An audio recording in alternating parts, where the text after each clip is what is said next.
Hello everyone, তোমরা সবাই কেমন আছো? আর হ্যাঁ, আশা করি তোমরা সবাই ভালো আছো। আর হ্যাঁ গাইজ, আমরাও কিন্তু বেশ ভালোই আছি। তো সে যাই হোক, দেখো আমরা কিন্তু দুজন মিলে রেডি হয়ে একটু ঘুরতে বেরিয়েছি। আর ঘুরতে কোথায় বেরিয়েছি সেটা তোমাদের সাথে আজকে শেয়ার করব এই ভিডিওর মাধ্যমে। সত্যি কথা বলতে অনেক দিন কোথাও বেরোনো হয় না, কারণ ছেলেকে রেখে তো কোথাও যাওয়া হয় না।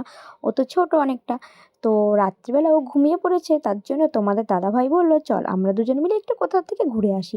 তো ঘুরতে বেরিয়ে দেখি, হঠাৎ দেখি পুষ্প মেলা হচ্ছে, তো আমরা মেলার ভিতর চলে গেলাম। আর হ্যাঁ, মেলার ভিতর ঢুকে সত্যি কিন্তু আমি একটু অবাক হয়েছি, কারণ পুষ্প মেলা কিন্তু আমি কোনোদিনও যাইনি। আমার বাড়ির পাশে হয়, তবুও কিন্তু আমি কোনোদিনও যাইনি। তো এবার আমি প্রথম গেছি, গিয়ে কিন্তু আমি একটু অবাকই হয়েছি, কারণ এত ছোট ছোট গাছে এত সুন্দর সুন্দর ফল, এত সুন্দর সুন্দর সবজি, আমি তো দেখে পুরো অবাক হয়ে গেছি যে এটা কী করে সম্ভব। কারণ এত সুন্দর লঙ্কা গাছ, বেগুন গাছ, লেবু গাছ, আর সবথেকে অবাক কাণ্ড লেবু, তারপরে আপেল গাছ, বেদানা গাছ, তারপরে হচ্ছে কাঁঠাল মানে এঁচোড় যাকে বলে। এইসব দেখে না আমি একটু অবাক হয়েছি যে আমাদের বাড়ির পাশে এত সুন্দর একটা মেলা হয়, তবুও কোনোদিনও যাইনি। তো সত্যি খুব ভালো লাগলো। আর হ্যাঁ, ভিডিওটা পোস্ট করতে একটু দেরি হয়ে গেল, কারণ আমার একটু সমস্যা ছিল, আমি ভিডিও এডিট করতে পারছিলাম না। ভিডিও কিন্তু করাই ছিল, কিন্তু আমি মানে সেটিং করতে পারছিলাম না। তারপরে আমার একটু ফেসবুকে প্রবলেম ছিল, সেই জন্য আমি ভিডিও আপলোড করতে পারছিলাম না। তো সেই জন্য একটু দেরি হয়ে গেল বন্ধুরা, তোমরা কিছু মনে করো না। এবার থেকে আমি রোজই ব্লগ ভিডিও দেওয়ার চেষ্টা করব। যাই হোক, দেখো ওইসব কথা বাদ দিই। তো দেখো মূল বিষয়ে ফিরে যাই। তো দেখো এত সুন্দর সুন্দর ফুল, সত্যি এত ছোট ছোট গাছে যে এত সুন্দর সুন্দর ফুল, আর ফুলের কালারগুলো যে এত ভালো লাগছে দেখতে, কি বলবো তোমাদের, যে ফুলের কালারগুলো এত সুন্দর, আমি তো দেখে অবাক হয়ে গেছি। আমার তো মানে ওগুলো ধরতে ইচ্ছা করছে, কিন্তু ওগুলো একদম ধরা যাবে না, কারণ বারণ আছে। কারণ একজন ধরলে তো আর হবে না, একজন ধরলে পরে সবাই ধরার চেষ্টা করবে। আমি ভেবেছিলাম ওর মাঝখানে গিয়ে যদি একটা ছবি তুলতে পারতাম খুবই ভালো হতো, কিন্তু একদমই না, সেটা কোনো অ্যালাউ নেই। অনেক সিকিউরিটি বসে রয়েছে, ওটা ছোঁয়াই যাবে না। হ্যাঁ, আমাকে এই ড্রেসটা পরে কেমন লাগছে সেটা কিন্তু তোমরা অবশ্যই জানিও।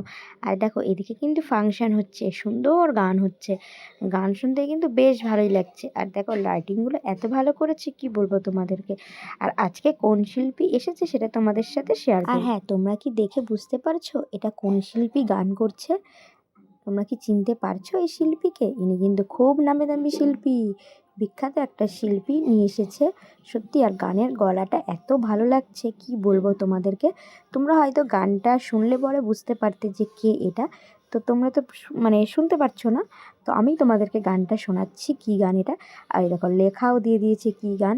তো এই গানটা কিন্তু এই শিল্পীই লিখেছে, এই ম্যাডামই লিখেছে। তো উনার লেখা গানে কিন্তু উনি গাইছে, আর শুনতে এত ভালো লাগছে, কি বলবো তোমাদের। হ্যাঁ, এই গানটা শুনে আমার একটা কথা মনে পড়ে গেল, সেটা তোমাদেরকে বলি। তো ইনি যেসব গান গায় সেসব গানে না আমরা আগে স্কুলে নাচ করতাম ছোটোবেলায়।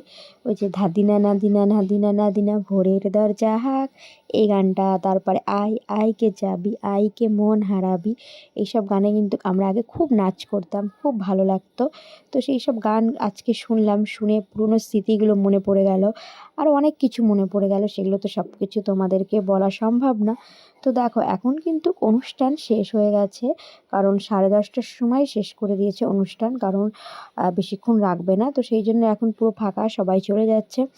তো আমরা দেখো বেরিয়ে দেখলাম একটা পপকর্ন, তো আমরা সেটাই কিনে নিলাম, কারণ আমি খেতে খুব ভালোবাসি। আর মেলার খাবার তো আমি সেরকম একটা কিছু খাই না। তো তোমাদের দাদাভাইকে বললাম তাহলে এটাই 1 প্যাকেট নিয়ে নাও, বাড়ি যেতে যেতে খাওয়া যাক। তো সবাই বাড়ি চলে যায়। যাই হোক, তো তোমাদের ভিডিওটা দেখে কেমন লাগলো সেটা কিন্তু তোমরা অবশ্যই জানিও। আর ভালো লাগলে একটা লাইক, কমেন্ট, শেয়ার করে দিও। তোমরা একটু আমাকে সাপোর্ট করো, তোমাদের ভালোবাসা অনেক প্রয়োজন, আর আমিও তোমাদেরকে অনেক ভালোবাসি। বাই, সবাই ভালো থেকো।